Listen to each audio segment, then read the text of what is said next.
Hey everyone! Hola a todos! This is Jahaira. And this is Stephanie, and welcome to Cuento Crimen podcast. Y aquí on the Cuento Crimen podcast, we are a true crime podcast and we bring a new case every Wednesday. Cada miércoles. And these are cases that don't get much media attention, so chances are you haven't heard of some of these cases. And we cover these cases in Spanglish. Así que agarra a tu abuelita, tu abuelito, tu mamá, tu papá, a quien tú gustes, and come join us every Wednesday for a new true crime case.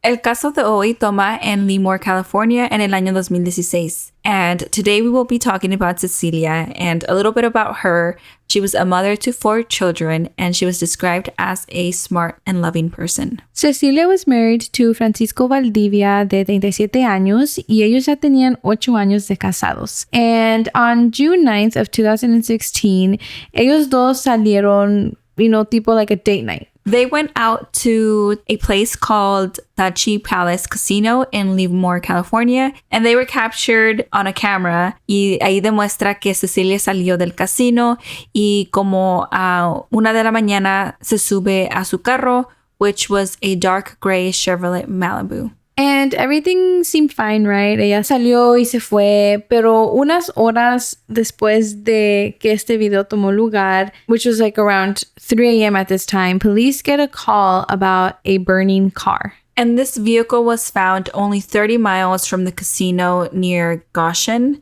And once the police arrive and they figure out what's going on, they find out that this was Cecilia's car. And so, when they're finally able to put like all the flames off, right? And just they have this car. The problem was that Cecilia's body was not inside the car. So the good news es que ella no sufrió de este incidente. But now the downside is that Cecilia is nowhere to be found. Entonces, a ver esto, la policía got in contact with Cecilia's family to, try to figure out where she is and let them know about her car. Yeah. And so it turns out that she never made it back home from her night out with Francisco. And so this was when, red flags started to pop up.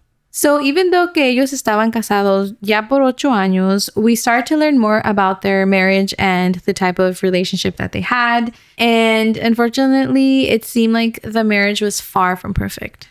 So apparently, Cecilia and Francisco were no longer living together. Francisco was an abusive partner to Cecilia, and so recently parecía que Cecilia was kind of over it. Mm-hmm. She just didn't have the patience anymore to be in that relationship. Yeah, she had made comments in the past to friends and family members diciendo que ella ya no quería estar con Francisco, but it seemed like she also wasn't ready, or más bien, because we've always talked about like how in these situations it's really hard to leave. And from what we were reading and like comments that her family members were saying, it seemed like she was in a way kind of scared to go. Like she didn't know exactly how to leave. And I think we read somewhere how he would threaten her if she left. And let's remember cuando alguien está en esta situación así, it's hard. It's hard for them to leave. Mm-hmm. And like there are some stats where I think they say it takes 7 times for someone to leave. Yeah. So it's definitely not easy. Cecilia seemed to have reached a point where she was just so ready to leave. Yeah, I think enough is enough at some point. Mm-hmm. Y también leímos que ya llevaba tiempo sin vivir con Francisco. So quickly, Francisco did become a person of interest in this investigation. But it's interesting porque leímos que he was actually already arrested on another charge unrelated to Cecilia's disappearance. He was actually detained with something having to do with like drugs and trafficking and all that jazz. Y allí es cuando empezaron a conectarlo también a la desaparición de Cecilia. And honestly, I feel like it wasn't too hard for them because for starters, era su esposo y las cosas entre los dos, it was a bit messy. So they had a lot of reason to kind of like look into their background and, his background. So when they, begin to ask him about his wife, he from the jump was denying everything and anything. Like he was just trying to not place himself in that situation. Yeah. But what he does say is que él no sabe dónde está Cecilia. Like, yes, they did go out, right? And I feel like he kind of said that because there was evidence that clearly they were together. But he says que al final de la noche, cada quien se fue por su camino because, again, like, ya no vivían juntos. And it was just kind of like maybe I don't know, maybe they're trying to work things out. I don't know. But he says, like, yeah, we were together, but at the end of the night, we left our own ways. And so investigators aren't going to take his word for it, right? So they have to kind of like look for evidence, like evidence that they can trust. And so they started looking at phone records to try to find out what happened that night that Cecilia went missing. And they find out que Francisco le llamó una persona con el nombre Rosalina, and this was around 3:30 a.m. But let's pause really quick because before we keep going with the storyline, we have a new person, right? ¿Quién es Rosalina? Well, it turns out that Francisco had a love affair with this woman y al parecer ella sí sabía de la relación que Francisco tenía con Cecilia. It was kind of a bit tricky between the three.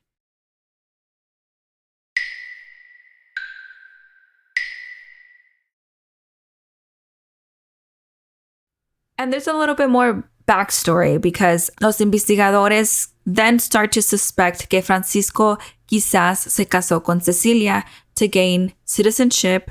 So this just kind of entangles the love triangle even more, right? Yeah, because I mean, from what it seemed like, right? Parecía que Francisco de verdad estaba con Rosalina, or like maybe she could have played a big part as to why him and Cecilia weren't together anymore. But it was definitely more like a Francisco and Rosalina versus Cecilia type of thing. And also, I don't think Cecilia knew about his love affair. Yeah. And so after finding all this out, now investigators are kind of questioning, like, okay, why is he calling Rosalina at 3:30 a.m.? And if we remember, that's kind of around the same time that they found Cecilia's car. So a little bit of a recap. Esa llamada fue hecha a Rosalina, right? And that's the same night that Cecilia went missing. And the reason why he was calling Rosalina era para que lo fuera a recoger, y él le dijo que estaba por la avenida 356 por un puente y que su amigo lo había dejado ahí. And to me, that just doesn't make sense, right? Why would your friends leave you there at that time? And he also didn't really give like any explanation, really. Like, he was just like, oh, I'm here, my friends dropped me off, come get me. And it feels like a little off, no? Yeah. Y también después, you know, investigators saw like where the phone was pinging, or like even just knowing Avenue 356. And it turns out que this location where Francisco was at was only a mile away from where Cecilia's car was found. So I don't know about y'all, but I don't know if it doesn't sound like a coincidence to me. Because Francisco and Cecilia están juntos, they're hanging out. And then Cecilia's car is found burning 2 hours later. And then Francisco is only 1 mile away from where the car was burning. And now trying to find a ride. Back home. Like, we aren't professionals. Yeah. But yeah. The math isn't mathing. Well, actually, it is mathing. And it's mathing against Francisco. Yeah. So, of course, investigators are like, come on, dude. Like, we know you were the one responsible for what happened with Cecilia's car. And because of this, both Francisco and Rosalina were held without bail. Rosalina Lopez was also arrested for being an accessory to murder after the fact, right? Because she went and she picked up Francisco, entonces ella se hizo un cómplice. And Francisco was arrested for Cecilia's disappearance and possibly even for her murder. So even though Cecilia's body has not been found, authorities do believe Francisco murdered her. Y me parte el corazón porque la familia de Cecilia no se han dado por vencidos. Like, you know, they're hopeful. They want answers. And overall, it's just a very, like, unfortunate situation. Her family is very hopeful, you know, and they're also very open to the fact that perhaps Cecilia is no longer with us, you know. But su mamá le pide a Francisco que por favor nomás le diga dónde dejó el cuerpo de su hija. Like, she says that it'll give her the peace, it'll give her the closure just to know, you know, that her daughter's okay. And kind of give her daughter a place to rest. I really hope that he speaks up, you know, and like is honest, because he's already arrested. And if they have all this evidence against him, like he's going to be locked up, you know. And I think out of the, you know, the 8-year marriage that they had, like he should give that to the family, give that closure. Anyone with information, please call Detective McBride or Sergeant Torres with the Tulare County Sheriff's Office at 559-733-6218 or send an anonymous information by sending a text or email to tcso@tipnow.com or call 559-725-4194. Se alienta a cualquier persona que tenga información a llamar al detective McBride o al sargento Torres con la oficina de sheriff del condado de Tulare al 559-733-6218 o envíe información anónima enviada un mensaje de texto o correo electrónico a tcso@tipnow.com o llame al 559-725-4194. And y'all know, like, this was a very short case and it seems very, like, straightforward. Like, I don't think I have a doubt que Francisco le hizo algo a Cecilia. But we are missing still, of course, Cecilia's whereabouts. I do agree with her mom. Like, they at least deserve to know where her body is and they deserve that closure. Mm-hmm. Again, even though Francisco and Rosalina están, arrested and facing charges, I feel like there's still something missing. Mm-hmm. And so that's why we really wanted to share Cecilia's case. And when we were searching, como it's very kind of like straightforward, so there wasn't much information, but I think it is important that we share. Especially because she's still missing. Yeah. And family deserves some answers. And Cecilia deserves justice. Thank you all for listening to this week's episode.